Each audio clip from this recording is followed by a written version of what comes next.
함께 사도신경으로 우리의 신앙을 고백하겠습니다.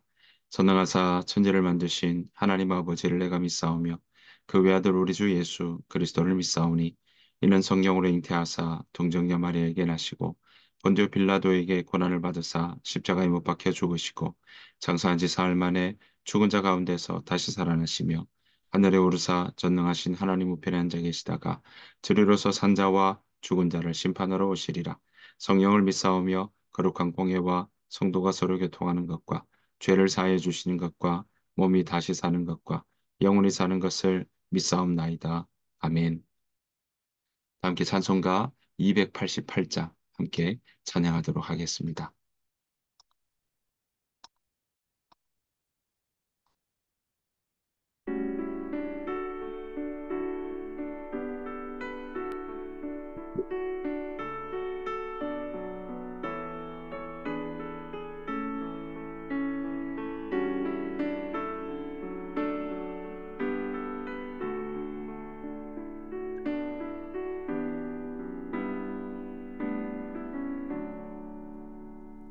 예수를 나의 구주 삼고 성령과 피로써 거듭나니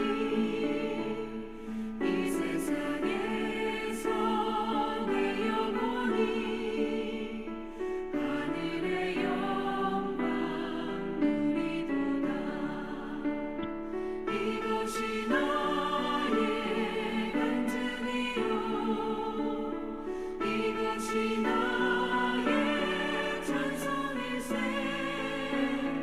나 사는 동안 끊임없이 구주를 찬송하리로다. 온전히 주께 맡긴내요 사랑의 음성을 듣는 중에 천사들 왕래하는 것과 하늘의 영광 보리로다. 이것이 나의 간증이요 이것이 나의 찬송일세. 나 사는 동안 끊임없이 구주를 찬송하리로다.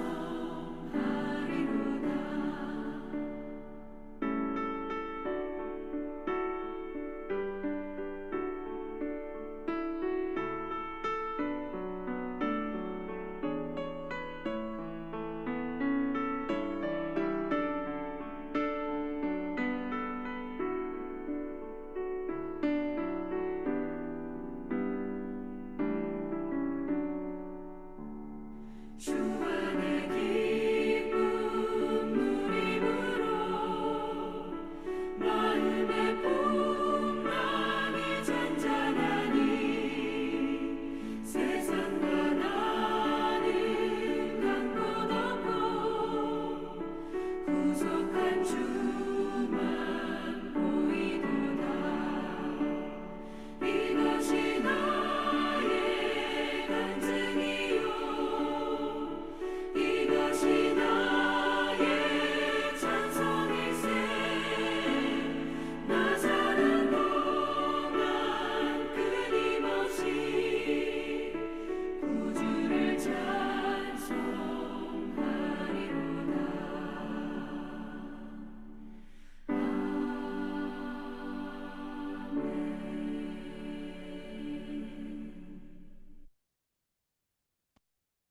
이 새벽 함께 보실 하나님의 말씀은 열왕기하 1장 1절부터 8절 말씀입니다.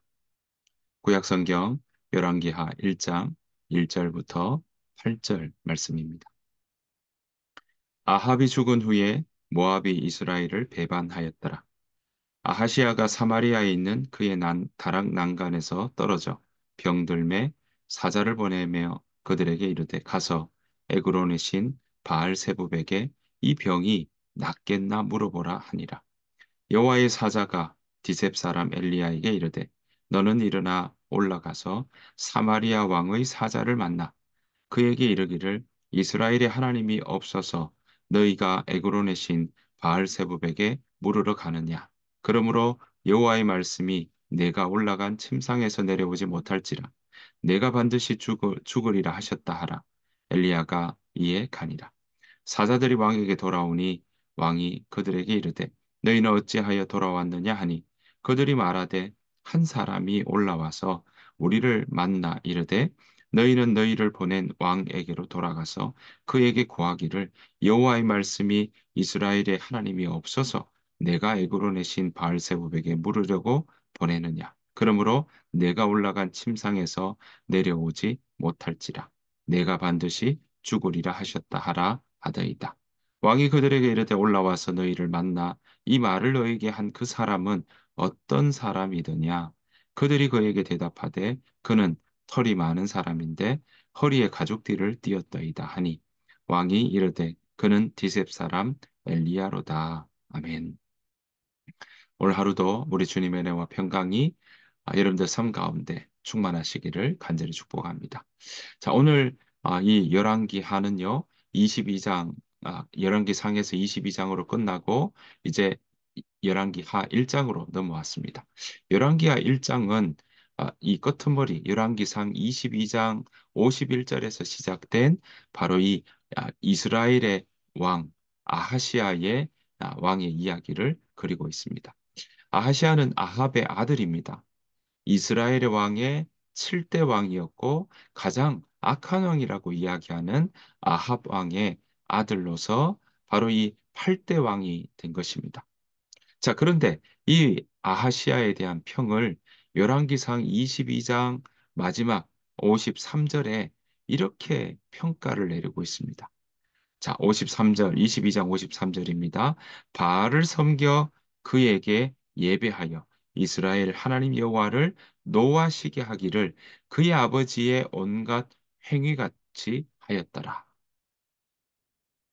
여러분 오늘 이 아시아의 평을 이렇게 바알을 섬겨서 그를 예배했고 그래서 하나님을 노하시게 하는 일이 있었다라고 평가를 하고 있습니다. 왜 이런 평가를 받게 되었을까요? 아하시아는요, 사실 이스라엘 왕이 되어서, 8대 왕이 되어서 2년간 치리하게 됩니다. 통치 연도가 2년밖에 되지 않습니다. 자, 그 사이에 아하시아는 어떤 모습으로 어떤 일들을 했던지 우리가 한번 살펴보기를 원합니다. 자, 열왕기하 1장 1절입니다. 아합이 죽은 후에 모압이 이스라엘을 배반했다라고 이야기를 하고 있습니다. 여러분, 이 모압은요, 우리가 잘 아는 것처럼 소돔과 고모라 때, 네, 그때 롯의 이 며느리 중에 큰 며느리, 그 큰 딸이, 며느리가 아니고요, 큰 딸이 바로 아버지와 동침하여서 그렇게 낳은 족속이 바로 모압 족속입니다. 모압 땅은 어디입니까? 네, 요단강 동편, 맨 밑쪽은 에돔, 그리고 모압, 그리고 그 위에가 암몬입니다. 그래서 갈릴리 이 그 밑으로 그래서 사해 이 경계선에서 맨 밑 경계선에서 여리고 그 옆쪽으로 했을 때 나오는 그 자리가 바로 모압 자리고요. 모압 평지라고 해서 우리가 아는 것처럼 민수기에서 이제 그들이 아, 시내산에서 출발해서 모압 평지에 이르는 그런 여정을 통해 모압 평지에서 모세가 바로 그 자리에서 율법을 다시 한번 그들에게 아, 들려주고 신신당부했던 자리. 그것이 바로 모압 평지 느보산이라고 하는 자리인 거죠. 그 자리들이 다 모압 자리라고 이야기할 수 있습니다. 자, 그렇게 오늘 보시는 것처럼 이 모압이 배반하는 일이 있었다라고 이야기를 하고 있습니다. 사실요, 다윗이 있을 때, 다윗이 사무엘하 8장 2절에 보면 다윗이 주변 국가들을 정리할 때 모압을 정리하고 정복했던 것을 우리는 볼 수 있습니다. 그런데 오늘 보시는 것처럼 이 모압은요, 이스라엘 왕국이 분열되었죠. 그리고 모압은 그 이후에 계속 조공을 바치고 있었지만 아합이 길랏 라못이라고 하는 그 지역에서 전투하다가 아람과 싸우다가 전사한 다음에 북이스라엘이 세력이 약해졌구나라고 판단해가지고 배반했던 것을, 반기를 들게 되었던 것을 우리는 볼 수 있는 것입니다. 자, 이런 시기에 주변에 그러니까 그동안 조공을 바치고 또 예속되었다고 생각하는 나라가 자기가 반기를 드는 이런 주변의 일이 있을 그때에 2절에 봤더니 이 아하시아에게 일이 일어납니다. 어떤 일이 일어납니까? 사마리아, 그러니까 북이스라엘의 수도라고 할 수 있죠. 사마리아에 있는 그의 다락방 난간에서 떨어졌다라고 되어 있습니다. 그래서 크게 다쳤다고 오늘 2절은 이야기를 하고 있습니다. 자, 이렇게 다쳤으니까 이 해결을 봐야 되지 않겠습니까? 그런데 아하시아는요, 그 해결을 보는 또 이걸 어떻게 하면 좋을까라고 그렇게 묻는 과정 속에 그는 이렇게 판단을 합니다. 2절입니다.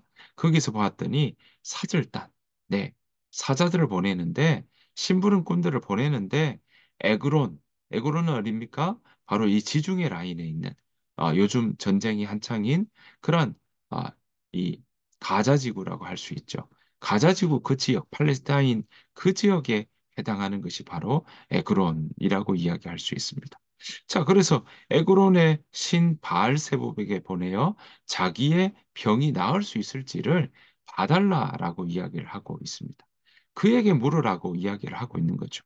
내 다친 몸이 다시 나을 수 있는지 그것을 바로 에그론의 신 바알세복에게 물어보라고 이야기를 하고 있는 것입니다. 여러분, 그 말은 무엇입니까? 그 신을 바알세붑을 의지한다라는 것이죠. 여러분, 상황이 아무리 그렇다 할지라도 이스라엘의 하나님 여호와가 아니라 이방신 그 바알세붑에게 의뢰하라고 하는 이 행위는요, 하나님을 무시하는 일이었던 것입니다. 어리석고 악한 태도라고 이야기할 수 있겠습니다. 그래서 이런 아시아를 가리켜서 성경은요, 여호와의 보시기에 악을 행했다라고 이야기하고 있고 또 여호와의 노를 격동했다. 그렇게 이야기를 하고 있는 것입니다. 바알을 섬겼다라고도 이야기를 하고 있는 것이죠. 자, 그런 상황에 있을 그때에 하나님은 그런 아하시아 왕도 그저 그것 때문에 바로 징계하지 않습니다. 경고합니다. 그에게 돌이키라고 엘리야를 보내게 되는 것입니다. 아시아에게 그 사절단 보낸 사람들에게 엘리야는 갔습니다. 그리고 그들에게 오히려 돌아가라고 이야기를 합니다. 이스라엘에 하나님이 계시다라는 것을 그들에게 알려주고 있는 것입니다. 그러면서 네가 올라가 누운 그 병상에서 일어나서 내려오지 못하고 죽을 것이다. 그렇게 엘리야는 천사가 시킨 대로 그 이야기를 사절단에게 이야기했던 것이죠. 자, 그 이야기를 들었던 이 사절단은요, 이 아하시아에게 다시 돌아가게 됩니다. 돌이키라는 거죠. 어쩌면 그렇게 돌이키라고 이야기하는 것이 바로 아하시아에게는 은혜요. 또 회복하는 길이요. 하나님께로 다시금 세워져서 다시금 그가 의의 길로, 생명의 길로, 구원의 길로 나아가는 바로 자리였다라는 것이죠. 그런데 아하시아는 어땠습니까? 오히려 그 이야기를 듣고 온 그 사절단에게 왜 왔느냐라고 이야기를 합니다. 누가 보냈느냐라고 이야기를 했던 것이죠. 자, 가던 길에서 돌이켜서 갔던 사절단은요, 누가 이렇게 막더냐라고 하니까 바로 털이 많은 사람이었다라고 이야기를 하고 있는 것입니다. 그랬더니 아시아는 딱 알아보았습니다.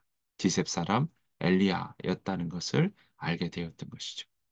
자, 이렇게 된 정도면 엘리야를 모르는 것도 아니고 자기 부친 때부터 아합 왕 때부터 그렇게 하나님의 역사와 하나님의 그 살아계심을 증거하며 나아갔던 엘리야였기에 정말 그렇게 이야기하는 부분을 다시금 본인이 진지하게 받아들여야 될 터인데 아시아는 그렇게 하지 않았습니다.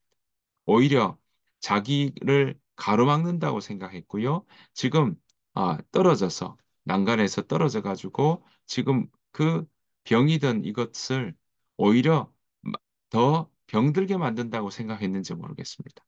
그러니 이 아하시아도 화가 나가지고요. 50부장을 보내게 됩니다. 여러분 100부장, 50부장. 네. 그 말은 무엇입니까? 한 사람의 리더에 그 밑에 50부장은요. 50명의 군사가 있다라고 보시면 되겠습니다. 아시아는 이렇게 사절단을 보낸 그 사절단을 돌려보냈던 이 엘리야에게 바로 50부장을 보내게 됩니다. 징계하라는 거죠. 그 말은 무엇입니까? 본인이 왕이다라는 것을 생각하고 그것이 자신의 힘이라고 생각했던 모양입니다. 그래서 왕은 50부장에게 부하 50명을 딸려서 엘리야에게 보내게 됩니다. 두 번이나 보내게 됩니다. 엘리야 보고 내려오라고 이야기를 하게 되죠. 그랬는데 자, 그 자리에서 어떻게 됐습니까? 엘리야를 찾아가서 데리고 오려고 내려오라고 이야기했던 그 50부장 그 부대는요. 불이 오늘 10절에 보았더니 불이 하늘에서 내려왔다라고 이야기를 하고 있습니다. 그러니까 그들에게 하나님은요. 오히려 회개의 기회를 주었는데 이 아하시아는 오히려 엘리야를 잡아오려고 했던 그 모습들이 이 가운데 있었던 것입니다. 자, 이때 하나님은 그저 두지 않았습니다. 오히려 하나님은요, 위에서 불이 하늘에서 내려와서 그들 50명을 다 태워버리는 일이 있었다라는 것입니다. 그것이 한 번도 아닙니다. 두 번이나 있었던 것이죠. 이쯤 되면 많은 사람들이 얼마나 두렵겠습니까? 또 엘리야가 도대체 누구이기에 이런 일들이 일어날까 생각하지 않겠습니까? 그럼에도 불구하고 아하시아는요, 그런 말들을 들으려고 하지 않습니다. 그 마음이 완악했고 오늘 바알을 섬기는 것에서 떠나지 않았던 그런 왕이 바로 아하시아였던 것이죠. 자, 그런데 세 번째, 50부장을 두 번이나 보내고 그런 하늘에서 불이 내려와서 이적과 기사가 일어났던 걸 통해 사람들은 두려워했습니다. 그런데 이 아시아도 포기하지 않았던 것입니다. 세 번째로 50부장을 보내게 됩니다. 거기에서 봤더니 50명을, 50명을 딸려 보냈던 것이죠. 그런데 이 50부장은요, 세 번째 갔던 50부장은 앞에 갔던 50부장들과는 조금 다른 모습이었습니다. 13절, 1장 13절에 보면 이렇게 이야기합니다. 우리가 함께 보면요. 이런 이야기를 하고 있습니다. 13절 말씀입니다. 왕이 세 번째 50부장과 그의 군사 50명을 보낸지라. 셋째 50부장이 올라가서 엘리야 앞에 이르러 그의 무릎을 꿇어 엎드려 간구하여 이르되 하나님의 사람이여 원하건대 나의 생명과 당신의 종인 이 50명의 생명을 당신은 귀히 보소서. 그렇습니다. 오늘 세 번째 50부장은요, 왕의 명령보다 엘리야에 대한 그런 존중과 또 그 엘리야를 만나는 그 자리에서의 겸손함이 이 가운데 있습니다. 겸손히 엎드려 간구하는 모습들이 여기에서 보여주고 있는 것이죠. 그래서 그럴까요? 이 바로 아시아는요, 이 보냈던 이 50부장이 돌아올까 생각했을 텐데, 아니요. 엘리야는 이 세 번째 50부장을 그냥 아, 죽이지 않고 또 그런 이적들이 나타나지 않고 오히려 세 번째 왔던 50분장의 이야기대로 그를 따라가게 되는 것입니다. 세 번째 갔던 50부장도 생명을 보존했고 그 신하들도 생명을 보존했던 것이죠. 자, 이렇게 따라갔던 이유도 무엇이냐면 엘리야에게 하나님께서 따라 같이 내려가라라고 말씀하셨기 때문에 그랬습니다. 사랑하는 성도 여러분, 오늘 보십시오. 아하시아와 엘리야만 보더라도 아하시아는 어떻습니까? 네, 본인이 다친 것 때문에 어떻게 치료할까, 어떻게 나을까, 어떻게 하면 좋을까라는 그것을 오히려 하나님을 인정하지 않고 이 바알세법에게 물으려고 하는 그런 모습들을 통해 하나님이 그 마음 가운데 없다라는 것을 우리는 볼 수 있는 것입니다. 여러분, 우리가 이 땅에서 살아갈 때 우리가 무엇을 인정하고 우리 마음에 무엇을 우선순위로 살아가냐라는 것은 우리 신앙에 굉장히 중요한 아, 자리요. 또 우리가 놓치지 않아야 될 지점이다라는 것입니다. 사랑하는 성도 여러분, 아시아는요. 하나님을 인정하지 않았습니다. 범사의 하나님을 인정하는 삶이 보이지 않았습니다. 하지만 오늘 보십시오. 엘리야는요, 이 시대 속에서도 하나님의 말씀을 듣고 하나님을 인정하며 나아가는 삶을 살았다라는 것입니다. 그저 광야에서 또 그저 주변에 다 어르렁거리며 죽이려고 하는 그때도 엘리야는 바로 하나님을 바라보고 나아가는 믿음이었고 하나님이 그 인생을 책임지시고 또 보호해 주시고 인도하셨다는 사실을 우리는 기억해야 할 것입니다. 사랑하는 성도 여러분, 아시아는 2년밖에 통치하지 못했습니다. 그리고 그의 삶이 바알을 섬겨 여호와 보시기에 악을 행했다라고 하는 자리가 바로 그곳입니다. 여러분, 우리의 삶 가운데 하나님을 인정하는 모습들은 얼마나 어느 정도의 영역에서 일어나고 있습니까? 여러분들의 삶은 무엇을 인정하며 무엇을 받아들이며 어떤 사람의 어떤 이야기의 아, 소리에 그 조언에 그런 충고에 여러분들의 마음이 움직이고 있습니까? 바라옵기는 범사에 하나님을 인정하는 삶, 하나님께 물으며 하나님께 기도하며 하나님께 우리의 앞길을 의뢰하고 맡겨드리며 하나님께서 이끄시는 대로 걸어가겠다는 그러한 은혜와 그러한 용기와 담대함이 우리 모두에게 있기를 간절히 축원합니다. 그래서 우리의 삶이 하나님 앞에 더욱더 단단해지는 시간 되기를 소원합니다. 그래서 우리를 통하여서 하나님이 드러나 또 범사에 하나님이 인정함으로 말미암아 하나님께서 우리의 길을 어떻게 지도하시고 하나님께서 우리의 가족들을 어떻게 지도하시고 하나님께서 우리 하임교회를 어떻게 지도하시고 인도하시는지 우리 함께 경험하며 나아가는 우리 모두가 되시기를 간절히 축원합니다. 그런 복된 하루 되시기를 간절히 축원합니다. 주님께서 가르쳐준 기도를 마치겠습니다. 하늘에 계신 우리 아버지여, 이름이 거룩히 여김을 받으시오며, 나라가 임하옵시오며, 뜻이 하늘에서 이루어진 것 같이 땅에서도 이루어지이다. 오늘 우리에게 일용할 양식을 주시옵고, 우리가 우리에게 죄 지은 자를 사해 준 것 같이, 우리 죄를 사해 주시옵고, 우리를 시험에 들게 하지 마시옵고, 다만 악에서 구하시옵소서. 나라와 권세와 영광이 아버지께 영원히 싸움나이다. 아멘. 오늘 주신 말씀 생각하시면서 하나님 내가 범사의 하나님을 인정하는 삶 살게 하여 주옵소서. 예수로 나의 구주 삼게 하여 주옵소서. 그리고 오늘 그 마음으로 함께 우리의 삶을 놓고 또 우리 오늘 하루를 놓고 함께 기도하며 나가기를 원합니다. 다 같이 기도하도록 하겠습니다.